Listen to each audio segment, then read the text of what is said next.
more concrete international framework for the protection of global climate. Find its cooperation with the other relevant international organizations.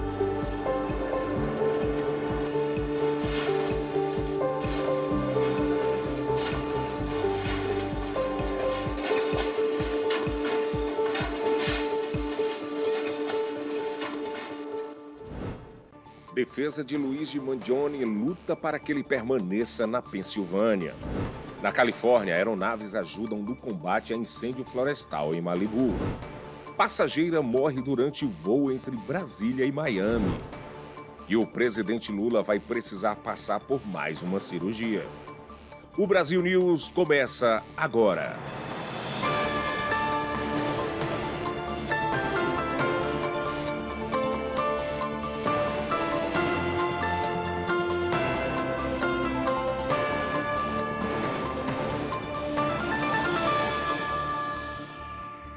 Boa noite. A defesa de Luigi Mangione luta para que o suspeito pelo assassinato do CEO da United Healthcare permaneça na Pensilvânia. O advogado de defesa de Luigi Mangione disse em entrevista que vai lutar para que o cliente permaneça na Pensilvânia, onde Mangione responde por porte ilegal de arma e falsificação. We did not waive extradition. We're contesting extradition. We're going to fight this along the rules and with the constitutional protections that my client has, and that's what we're going to do. Segundo a polícia, se transferido para Nova York, ele deve responder por homicídio doloso e outros crimes. Mangione foi preso em Altoona na segunda-feira em um restaurante de fast food após uma extensa caçada de 5 dias. Na terça-feira, ele passou por audiência de extradição. Ele é acusado de matar a tiros o CEO da United Healthcare em frente a um hotel de luxo em Manhattan na manhã da última quarta-feira. Brian Thompson tinha 50 anos e estava em Nova York para um evento corporativo. Em Malibu, aeronaves ajudam no combate a um incêndio florestal que tem causado transtornos na região. As chamas avançam pelo noroeste de Los Angeles. Alguns moradores de Malibu foram obrigados a deixarem as casas às pressas. Muitas residências estão sem energia elétrica e algumas estradas foram fechadas. Este morador de Malibu diz que os ventos são fortes e vem do cânion como um maçarico, ele conta, e que eles ficam expostos ao perigo todas as vezes que há incêndios por lá. O incêndio destruiu algumas residências, mas, de acordo com autoridades, não há relatos de feridos. Uma passageira morreu em um voo que partiu do aeroporto de Brasília com destino a Miami nesta terça-feira. A repórter Lorena Gomes traz os detalhes. A informação foi confirmada pela companhia aérea. No comunicado, a Gol disse que a passageira, que não teve o nome identificado, passou mal durante o voo entre Brasília e Miami na terça-feira. 2 médicos que estavam na aeronave tentaram reanimar a passageira, mas ela não resistiu. O avião pousou em Miami com a passageira já sem vida. O caso está sendo investigado para esclarecer as causas da morte. E agora a gente fala sobre os sumidouros, aqueles buracos naturais que se abrem inesperadamente. O mais recente surgiu em Claremont, no condado de Lake, perto da rodovia 27, próximo a um shopping. Estima-se que o buraco tenha 18 metros de diâmetro. Ainda não foi confirmado se o sumidouro está numa área pública ou privada. Este não seria o primeiro caso no condado de Lake. E agentes da Comissão de Controle de Jogos na Flórida ajudaram a polícia do condado de Brevard em uma operação em 5 cassinos ilegais na terça-feira. Mais de 500 máquinas de jogos, equipamentos relacionados, um carro usado para transportar o dinheiro e mais de $800 mil foram apreendidos.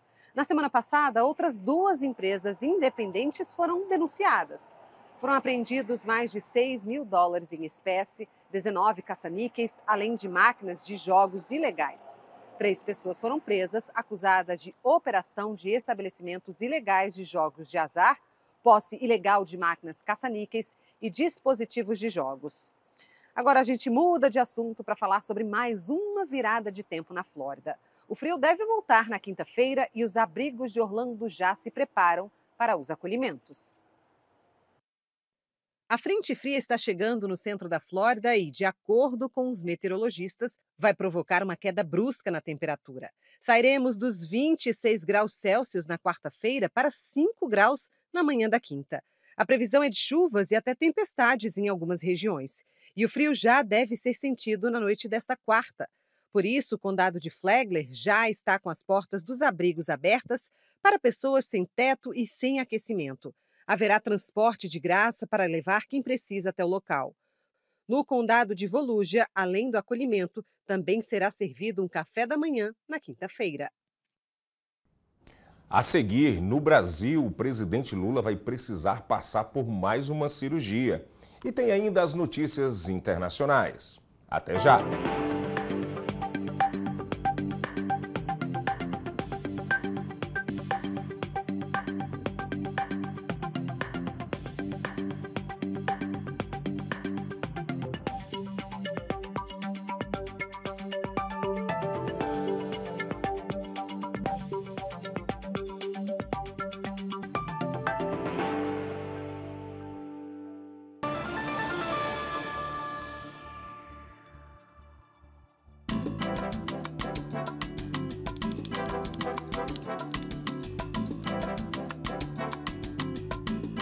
As linguiças Cortes trazem o sabor artesanal que une amigos e família.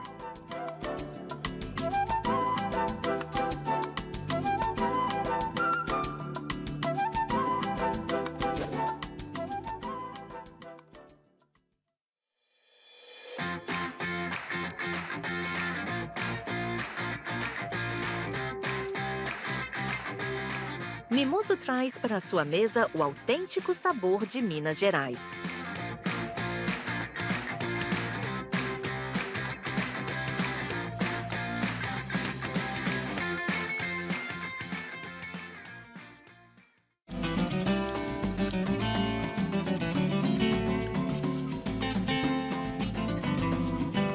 Transforme seu churrasco em uma experiência inesquecível com o mineiro.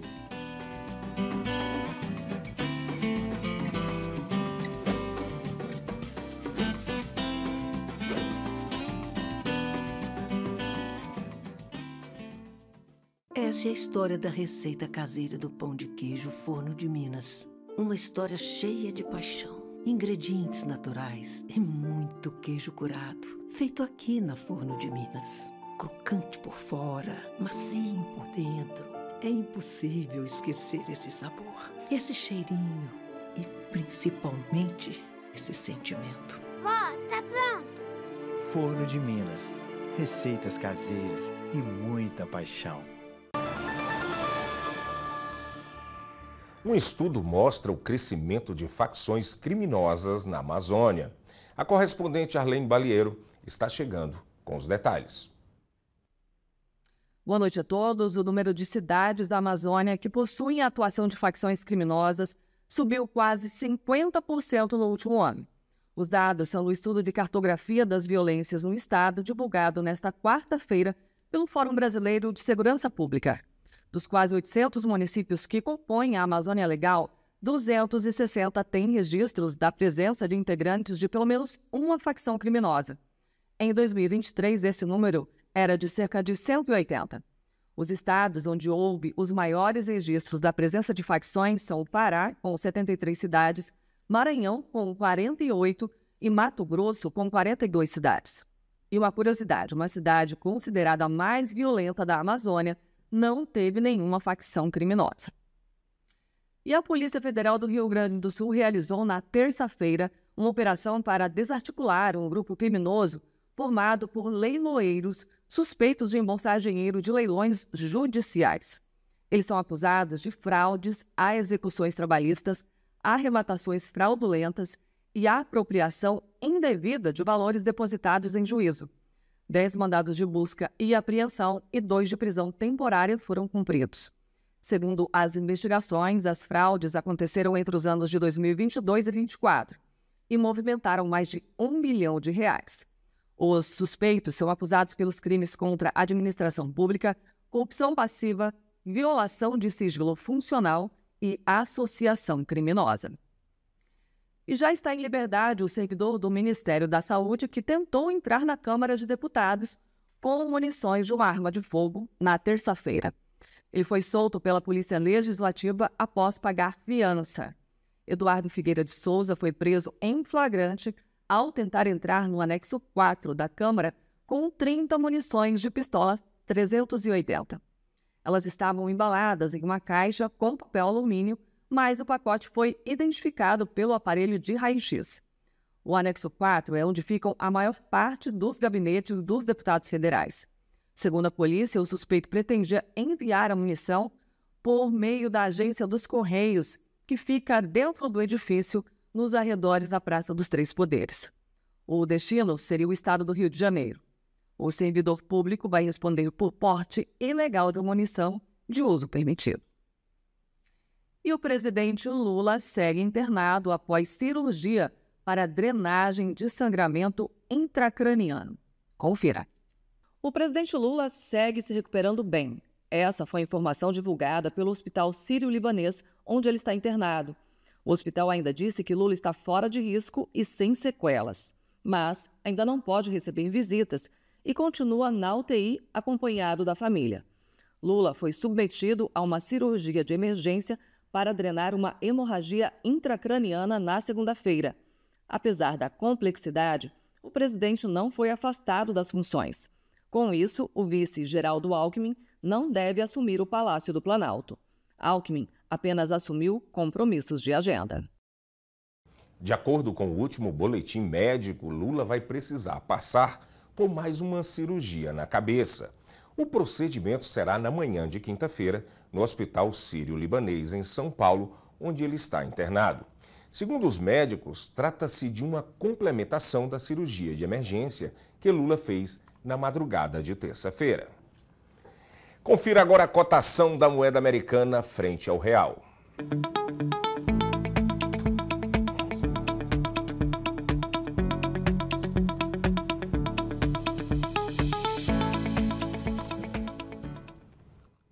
O governo dos Estados Unidos tem buscado apoio de países como a Turquia para encontrar Austin Tice, jornalista americano sequestrado na Síria há mais de uma década.